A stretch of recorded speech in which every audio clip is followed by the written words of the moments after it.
tey dañu ñëwoon fii di am fi ndaje bi nga xam ne ñi ngi ko commencé fii ci commune Tivaouane Peulh Bambilor Sangalkam mais ndaje bi bu ñu jógee fii dañuy gontu fanaan yi Touba dem Kaolack dem Kaffrine dem Tambacounda dem Kédougou parce que li ñu bëgg wax mooy bi ñu dexawalee cartographie bi nga xam ne am nañ ko ci wàllu inondation ba ñëpp d'accord ci acteurs yëpp d'accord ne cartographie bi am na solo dañ ko jël tëggaat ko pour gën a xam ndox yooyu bu tawee taw bi nga xam ne dañ koy faral di gis at bu nekk ak taw bi nga xam ne bala ñu koy gis mu nekk téeméeri at yenn yàqu-yàqu lay doon mais bi ñu xaymaa loolu ñu tënk ko ci benn plateforme yi nga xam ne ku dugg ci internet bi di nga ko gis maanaam mën nga xam tey jii commune Sangalkam commune Tivaouane Peulh yàqu-yàqu bi nan lay toll en moyenne ci diggante taw bi gën a fort ak taw bi gën a néew mais du ñu yem rek ci quantifier ak caractériser risque d'inondation yooyu dañu jël ne léegi gannaaw ba ñu defee loolu pare nañu xool nag yan jumtukaay moo koy saafara parce que état bi mënul toog di seetaan nit ñi di continuer ñu naan tey ji Sangalkam 250 millions moo fa yàqu Touba 1 milliard moo fa yàqu donc tëgg nañ ko ba xam yàqu-yàqu yi nan la toll jox nañ ko état mi ngi ciy commencé indi ay solution bi si njëkk wax nañ ko moom le ministre docteur Cheikh Tidiane wax nee na li si njëkk mooy ñi nga xam ne dañoo nekk ci yoonu ndox dëkk nañu ak dëkk guñu ñoom nañ leen fexe yëkkati foofu ba pare parce que bu ñëw ñu xasee bu jóg ba pare déjà yàqu-yàqu boobu dina wàññeeku et puis danañ leen amal njariñ te noonu lañ ko commencé fii ci biir Tivaouane Peulh muy indi yeneen solution mais boo jëlee la particularité de Tivaouane Peulh tey jii mooy le maire ma ngi di ko remercier encore ci taxawaayam dëkk bu mel ne Tivaouane Peulh Niaga Lac Rose am fi Lac Rose nekk li nga xam ne presque mën naa wax ne benn la ci àdduna bi ñëpp am yàqi ne dañ ko war a ñoŋal dañ ko war a defar loolu moo tax tey jii nga gis acteurs yi nekk ci lac bi le maire ñëpp ñëw ñu waxtaan ak ñoom ñu wax ñu seen xalaat dëppoon nañ ci mën nañ fa yóbbu ndox te du yàq liggéey bi dëppoon nañ ci ne ñoom bu ñu amul ndox duutuñu liggéey loolu moo doon solo bi nga xam ne am nañ ko fii ci biir Bambilor ñi ngi leen di sant di leen gërëm. jëmee ko ci inondation yi waaye balaa ñuy gën a sore dañuy d'abord sant autorités yi nga xam ne tey ñoom ñoo sàkku ndaje bi muy préfet sous-préfet bu arrondissement Bambilor ak waa ministère bi nga xam ne mooy yore inondation yi te Madické jiite ko ndaje bi tey ndaje jàmm la ba pare fi mu amee ci la neexee mooy balaa nawet bi di ñëw dafa am solo dañ daan sax donte at yi wees daa dañ am ay jéego yu rafet mais bi yoon niñ ko tëggee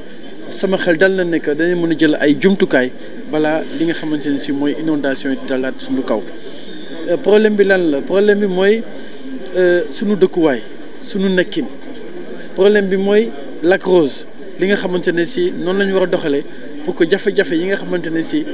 Lac Rose bi koy dund askan ba nga koy dund mu saafarawu wala mu tàmbali saafarawu ci at bi indil nañ ñu fi ay études yoo xamante ne si biñ ko dooree di ko liggéey léegi la soog a sotti te information yi nga xamante ne si moom lañ ñu wan dëppoo na ak li nga xamante ne si ñun loolu la ñuy dund ci nawet yi dogal yi nga xamante ne si doxalin boobu la ñu war a am ci at yi di ñëw tëral nañ yoon yu mag yi te ñun nga xam ne mën naa ne mooy arrondissement Bambilor man ma yore communauté rurale commune bu Tivaouane Peulh Niaga ànd ceeg commune bu Sangalkam ànd ceeg commune bu Bambilor ñun ñëpp bool nañu sunu kàddu ne plan biñ ñu proposé buñ ko jëfee incha allah jafe-jafe inondation yi danay gën di wàññeeku at bu nekk li ci am solo mooy projet la boo xam ne techniciens yi rek moomuñu ko askan bi dañ ci am seen wàll te mën naa nekk njuumte am na ba pare mooy ni ñu bàyyee dëkkin yi ci askan yi mais mën naa nekk taxawaay bi état bi am taxawaay la boo xamante ne si pour corriger njuumte yooyu la ba pare tamit permettre développement wu Lac Rose ndax ñëpp xam nañ ne bu nawet ñëwee ndox bi day walangaan jëm ci Lac Rose beneen bi ma dégg fii tamit tey mooy ci njëlbeen kër yi nga xamante ne si ñi ngi ci yoonu ndox yi te ñuy indi ay jafe-jafe kër yooyu état du Sénégal génne na 2 milliards ak genn wàll yoo xam ne ministère bi la moo ci am dogal pour que ñooñu ñu mun leen ràññee teel a wax ak ñoom am nuñ doxal ak ñoom ba ndox yooyu bu ñëwee yoon yooyu nga xam ne fàttali nañ ko yoon yooyu ñu mën ko ubbi kon jàpp naa ne que ñun suñu taxawaay mooy lan mooy ñun maire yi dañu war a fexe ba kenn bañ a dëkkati ci yoonu ndox képp koo xamante ne si da ngay wut kayit te kayit boobu ci kaw yoonu ndox la ñu bañ la ko defal taxawaay boobu nag préfecture am na ko ba pare sax ndax préfet mi ngi nii am na kayit yu bari yoo xam dañ koy indi mu def enquête nañu foofu moom bu doon sama sago kenn du fa am kayit wala kenn du fa dëkk te it ci doxalin boobu la ñuy nekke waaye nag léegi nga xam ne que ministère bi ñëw na ak jumtukaay yu ko gën a dëgëral am naa yaakaar ne que incha allah ci ay diir ci ay at parce que mënuñu ko fekk ci benn at mais danañ commencé gis avancement ci at yi nga xamante ne si yooyu la ñuy dugg nii di ci gërëm ñëpp di ñaan yàlla rek que liñ fi wax ñu jëfe ko aussi bien ci kilifa yi nga xam ne ñoo yore mbirum inondation mais ñu jëfe ko tamit ci askan bi commencé waajal ñi nga xam ne ñi ngi ci yoonu ndox te ñu fay tabax ñu arrêté tabax yi ndax loolu tamit dafa am solo xam ne fi yoonu ndox la kon ñu di ko tabax jaru ko mieux vaut nga xaar ministère bi ci recensement am dana ñëw recenser yow bu dee dal na la ñu am ci saafara maa ngi sant ñëpp di gërëm. Remercier les autorités ici présentes, monsieur le préfet de l'arrondissement de Sangalkam, le maire qui a également représenté ses collègues maires de Bambilor et de Sangalkam et l'ensemble des parties prenantes. Pour dire qu'aujourd'hui nous sommes réunis ici à Sangalkam pour commencer une tournée qui va toucher les 7 régions du Sénégal, à savoir Dakar, notamment dans le bassin versant du Lac Rose pour les communes de Bambilor, Sangalkam, Tivaouane Peulh, mais également la zone de Touba, Kaolack, Kaffrine, Tambacounda et Dougou. Donc nous sommes en train de faire cette tournée-là pour parler des risques d'inondation. C'est-à-dire qu'à l'issue de la cartographie que nous avions déjà élaborée en 2022-2023, nous sommes en train de mettre en place ce qu'on appelle une étude sur les solutions. Mais pour faire des solutions, il faut savoir d'abord quels sont les dommages. Et là, vous avez vu déjà, nous avons mis en place une plateforme qui permet aujourd'hui de quantifier les dommages sur les bâtiments, sur les écoles, c'est-à-dire les dommages qu'on peut monétariser. Et vous avez déjà le lien de la plateforme qui permettra donc à tout un chacun de voir quels sont les dommages aujourd'hui en moyenne que connaissent la commune de Sangalkam, la commune de Bambilor, la commune de Tivaouane Peulh en termes de risque et de caractérisation des inondations. Mais ces dommages-là,